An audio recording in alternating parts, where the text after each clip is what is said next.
ഒരൊറ്റ ഉദാഹരണം പറയട്ടെ മുഅ്മിനീങ്ങളെ. ദിമസ്കിലെ ജീവിച്ചിരിപ്പുള്ള വലിയ വലിയൊരു ആലിം, അദ്ദേഹത്തിന് ഒരു സ്വപ്നദർശനം ഉണ്ടായി. ഇന്ന് ജീവിച്ചിരിപ്പുള്ള ഒരു ആലിം, സുബ്ഹാനല്ലാഹ്. എന്താ സംഭവം? അദ്ദേഹം ഖതീബ് മസ്ജിദ് ദിമഷ്ക്, മസ്ജിദുൽ അമവിയുടെ ഇമാമാണ്. അദ്ദേഹത്തിന്റെ സ്വപ്നദർശനം എന്താ? നിങ്ങളുടെ അയൽപക്കക്കാരനായ ആൾ റസൂലുള്ളാഹി സ്വല്ലല്ലാഹു അലൈഹി വസല്ലം തങ്ങളെ സ്വപ്നം കണ്ടു. തങ്ങൾ പറയുക ഈ ഖതീബിനോട്, നിങ്ങളുടെ അയൽപക്കക്കാരൻ സ്വർഗത്തിലാണെന്ന സന്തോഷവാർത്ത അറിയിച്ചു കൊടുക്കണം എന്ന് ഖതീബിനോട്. പടച്ചോനെ, ഖതീബായി എന്നോട് പറഞ്ഞില്ലല്ലോ. അദ്ദേഹത്തിന് ഭയങ്കര വിഷമായി. ഖതീബാൻ ഇമാമാണ്, പക്ഷേ അയൽപക്കക്കാരൻ അദ്ദേഹം ഒരു പച്ചക്കറി കട നടത്തുന്ന ബഖാൽ, ഗ്രോസറിക്കാണല്ലോ ബഖാൽ എന്ന് പറയാ, ഗ്രോസറി കച്ചവടക്കാരനാണ്. അദ്ദേഹം സ്വർഗത്തിലാണെന്ന് പറഞ്ഞു കൊടുക്കണം കേട്ടോ. അല്ലാഹുവിന്റെ സ്വാലിഹീങ്ങളായ ആളുകൾക്ക് ഹബീബ് സല്ലല്ലാഹു അലൈഹി വസല്ലം തങ്ങളുടെ റുഅയത്ത് ഉണ്ടാവും, അതിൽ സംശയമില്ല. പിന്നെ ഇമാമ് ചെന്നു. സുബ്ഹാനല്ലാഹ്. മഹാനായ റാത്തിബ് ബിൻ നാബുലുസി അദ്ദേഹത്തിന്റെ തഫ്സീറിൽ സംഭവം ഉദ്ധരിച്ചുകൊണ്ട് അദ്ദേഹം പറഞ്ഞിട്ടുണ്ട്. അദ്ദേഹം ജീവിച്ചിരിപ്പുള്ള ആലിമാണ്. അവർ പറയാണ്, ചെന്നിട്ട് പറഞ്ഞു, അയൽപക്കക്കാർ, നിങ്ങൾക്ക് ഗുഡ് ന്യൂസ് ഫോർ യു. പക്ഷേ ആ ഗുഡ് ന്യൂസ് നിങ്ങളോട് സന്തോഷ വാർത്ത പറയുന്നതിന്റെ മുമ്പ് ഇന്നലെ നിങ്ങൾ എന്ത് ചെയ്തു എന്നെനിക്ക് പറഞ്ഞുതരണം. എന്നാൽ ഞാൻ നിങ്ങൾക്കൊരു സന്തോഷ വാർത്ത പറഞ്ഞുതരാം. ഞാൻ പറയില്ല. എന്നാൽ ഈ ഗുഡ് ന്യൂസ് നിങ്ങൾക്ക് ജീവിതത്തിൽ കിട്ടുന്ന ഏറ്റവും വലിയ സന്തോഷ വാർത്തയാണ്. പറഞ്ഞുതരണോ? പറഞ്ഞേരി. ഇത് പറഞ്ഞു. അങ്ങനെ നിർബന്ധിച്ചപ്പോ ഈ മനുഷ്യൻ പറഞ്ഞു, നമ്മുടെ ജീവിതവുമായൊക്കെ ബന്ധപ്പെട്ട് കിടക്കുന്ന ഒരു സംഭവം മുഅ്മിനീങ്ങളെ.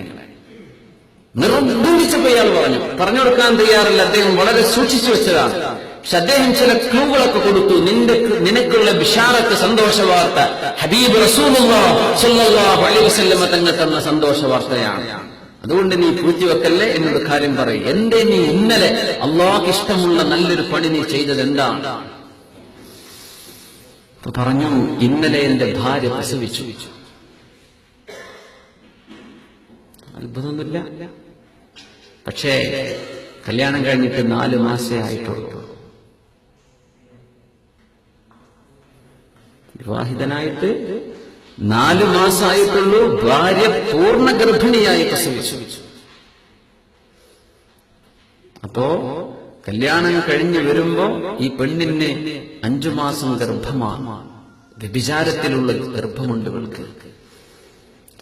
ഈ മനുഷ്യൻ പറഞ്ഞു, എന്റെ കൂടെയാണ് നിയമം, നാട്ടുകാർ എന്റെ കൂടെയാണ്, നാട്ടു നടപ്പ് എന്റെ കൂടെയാണ്, നിയമം എന്റെ പക്കത്താണ്.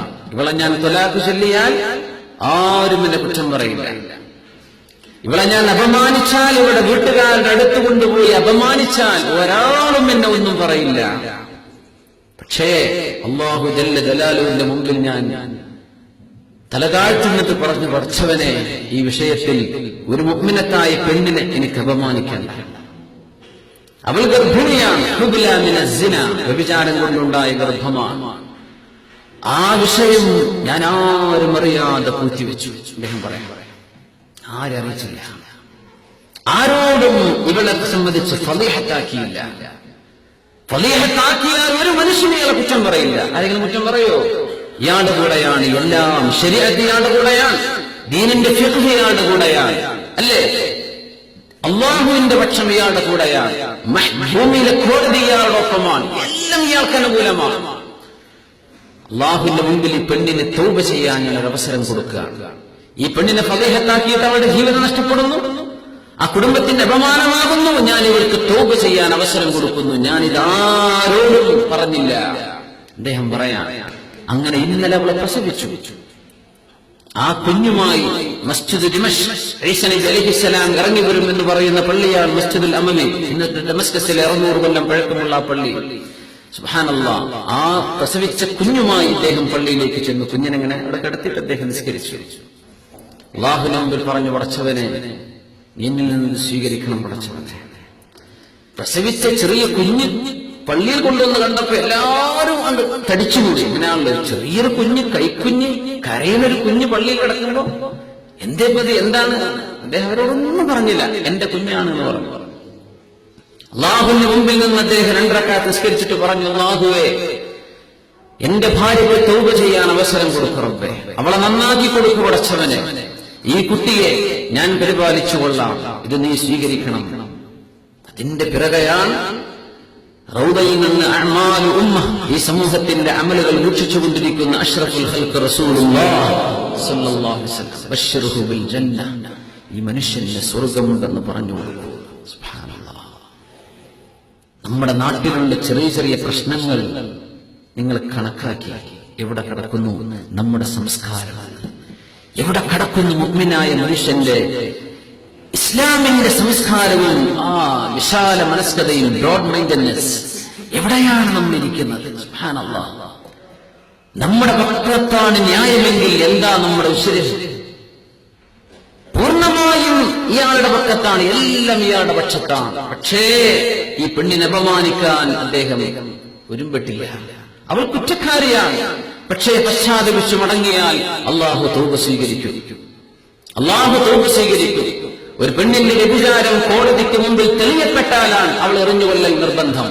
അത് ഖാദിയുടെ മുമ്പിലേക്ക് പ്രശ്നമെത്തിയാൽ അല്ലെങ്കിൽ അള്ളാഹു പുറത്തു കൊടുക്കും. സ്വബറ, ഈ മനുഷ്യൻ ക്ഷമിച്ചു. സുബ്ഹാനല്ലാഹ്. ഈ വിഷയം ഞാൻ അറിഞ്ഞത് ഇന്നലെ രാത്രിയാണ്. സുബ്ഹാനല്ലാഹ്. അല്ലാഹു സുബ്ഹാനഹു വ തആല മുഅ്മിനീങ്ങളായ ആളുകൾക്ക് അള്ളാഹു പ്രതിഫലം കൊടുക്കുന്ന ഏറ്റവും വലിയ റബ്ബിന് ഇഷ്ടപ്പെട്ട ഒരു സ്വഭാവം സബ്ർ. അള്ളാഹു ഹലീമല്ലേ? നമ്മളൊക്കെ ചെയ്യുന്ന തെറ്റുകളെ കൊണ്ട് അള്ളാഹു നമ്മളെ ശിക്ഷിക്കാൻ തുനിഞ്ഞാൽ നമുക്ക് ഒരു കാലെടുത്തു വെക്കാൻ കഴിയോ? നമ്മുടെ ഓരോ തെറ്റിനും അള്ളാഹു ശിക്ഷ തരാൻ അല്ല. അള്ളാഹു സബൂറാണ്, അള്ളാഹു ഹലീമാണ്. നിങ്ങളും ക്ഷമിക്കണം, അള്ളാഹുവിനെ സൂക്ഷിക്കണം. ഈ മനുഷ്യൻ ചെയ്ത 2 പണിയാണ്. ക്ഷമിച്ചു, അള്ളാഹുവിനെ സൂക്ഷിച്ചു, അപമാനിച്ചില്ല, മാനക്കേടാക്കിയില്ല, ആ കുടുംബത്തെ നാണം കെടുത്തിയില്ല. ഏതെങ്കിലും ഒരു പെണ്ണിന്റെ ഒരാളിന്റെ ബുദ്ധിമോശം കൊണ്ട് വരുന്ന ഒരു പാപത്തിന് ഒരു പാരമ്പര്യം ഒന്നാകെ അപമാനിക്കപ്പെടുന്നില്ലേ? എന്നാൽ അത് സൂക്ഷിമൻ സതറ മുസ്ലിമൻ സതറഹുല്ലാഹ്. ഒരു മുസ്ലിമായ മനുഷ്യന്റെ തിന്മ, ഒരു മുസ്ലിമായ മനുഷ്യന്റെ സ്വകാര്യത ഒരാൾ മറച്ചുവെച്ചാൽ അള്ളാഹു അവന്റെ തെറ്റുകൾ മറച്ചു വെക്കുമെന്ന് നബിയുനാ റസൂലുള്ളാഹി സ്വല്ലല്ലാഹു അലൈഹി വസല്ലം. മൻ നഫസ അൻ മുഅ്മിനിൻ ഖുർബതൻ മിൻ ഖുറബിദ് ദുനിയ, ദുനിയാവിലെ പ്രയാസങ്ങളിൽ നിന്ന് ഒരു പ്രയാസം ഒരു മുഅ്മിനായ മനുഷ്യൻ ഒരാൾ നീക്കിക്കൊടുത്താൽ നഫസല്ലാഹു അൻഹു ഖുർബതൻ മിൻ ഖുറബി യൗമിൽ ഖിയാമ, ഖിയാമത്തിന്റെ പ്രയാസം അള്ളാഹു അയാൾക്ക് നീക്കിക്കൊടുക്കുമെന്ന് അഷ്റഫുൽ ഖൽഖ് സ്വല്ലല്ലാഹു അലൈഹി വസല്ലം. ഇന്നി ജസൈതുഹുമുൽ യൗം, ഞാൻ ഇന്നവർക്ക് പ്രതിഫലം കൊടുക്കുകയാണ്. ബിമാ സബറു, അവർ ക്ഷമിച്ചത് കാരണം. അല്ലാഹു പറയാൻ അന്നഹും ഹുമുൽ ഫായിസൂൻ, ഇവര് തന്നെയാണ് ഏറ്റവും വലിയ വിജയം വിജയിക്കുന്നത്. ഇവര് തന്നെയാണ്, ഇവർക്കാണ് വിജയം. അല്ലാഹു നമ്മളെ സ്വാബിരിയങ്ങളിൽ പെടുത്തുമാറാകട്ടെ.